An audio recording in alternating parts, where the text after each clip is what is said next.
Hi everyone, this is Lizzie and welcome to my channel. Please do not forget to like, share, and subscribe. For today's video, I am going to remake or rearrange one of my old arrangement. So, ito yung pot na aayusin natin for today. Halos wala nang naiwan na succulent dun sa pot. Merong 2 figurines of fairy and maraming leaf propagation akong nilagay dito. May Marpin or Pretty in Pink or Lady in Pink, may Purple Delight, and may Darly Sunshine too. So, let's start first. Kunin muna natin yung figurine and then hugasan natin.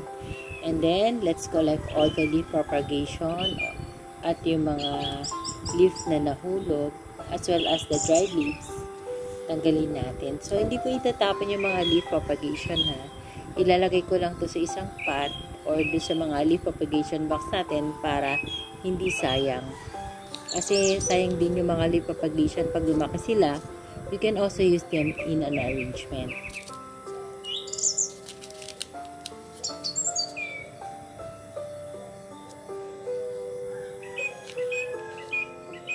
So now let's remove the small pot and then the succulent like Darly Sunshine. So at first I was planning not to remove this Marpin, pero nagbagay isip ko, tanggalin ko na lang para total rearrangement na lang yung gagawin ko. Ang iiwan ko lang is yung Purple Delight kasi stable na siya. So I removed the white stone and replace it with the cactus. Taray. So masakit siyang hawakan. But kasi guys, pag magre-repot o magpapatay ng cactus, dapat talaga naka-gloves kasi masakit talaga matinik.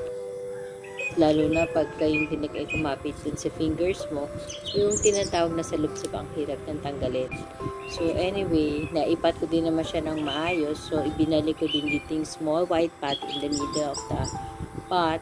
And then, naglagay ako, I think it's an aloe if I'm not mistaken.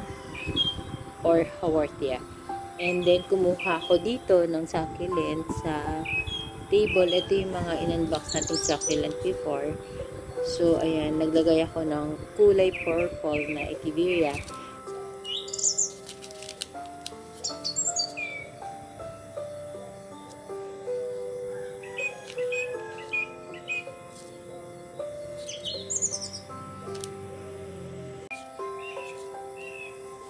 So, I'm adding beside the cactus and Echeveria Hercules.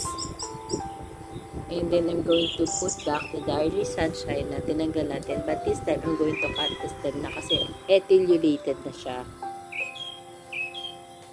Now, I'm removing yung mga nakasingit na sand or soil dito sa Darly Sunshine. So, ang hirap niyang tanggalin kasi sobrang nakasiksik siya. Pero talagang kailangan nating tanggalin. Although, hindi lahat natin matatanggal. So, ayan. And then, nilalagay ko lang siya din sa tabi ng mali na Darly Sunshine, and then kumuha ulit ako ng another propagation natin dito sa table na galing din sa mga in-unbox natin. Ito yung babies ng isang Echeveria.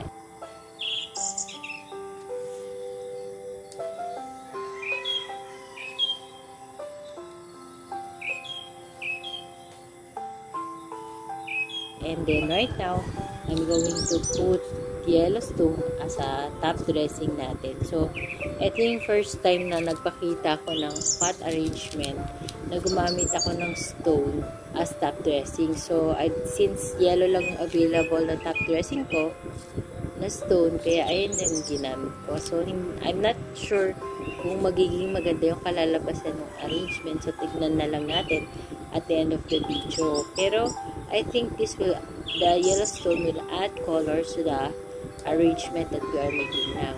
So, hopefully, bumagay siya. And I will be using glue kasi matutumba yung fairy kapag hindi ko siya glue. And then, yung other fairy, tinanggal ko na yung wings kasi hindi siya mag-fit dun sa place na paglalagyan ko sa kanya. And then, I will be adding some more small succulents. Most of them are Echeveria and Cryptopetalum mendozae. And 2 pieces of Sedum clavatum na cutting stem. So, okay lang naman na i-cut natin yung succulent and then ipat natin. Just make sure na yung potting mix nyo or yung soil mix nyo is fully dry.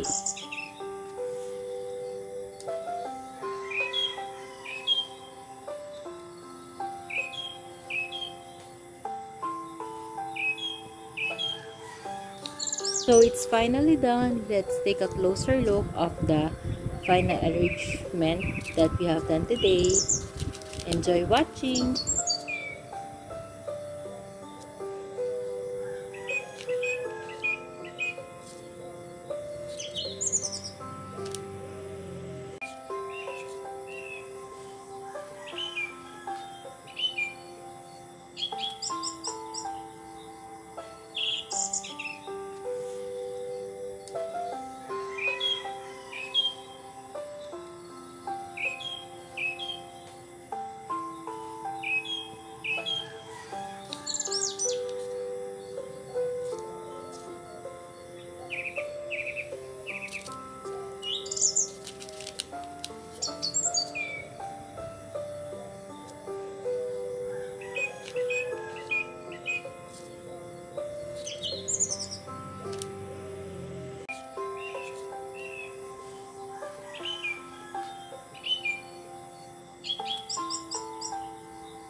That's it for today's video, guys. I hope you like my arrangement for today. It's a tooth fairy arrangement. Thank you for watching. Please do not forget to subscribe and share my video to your family, friends, and relatives. Bye for now. See you on my next video. God bless us all. Bye.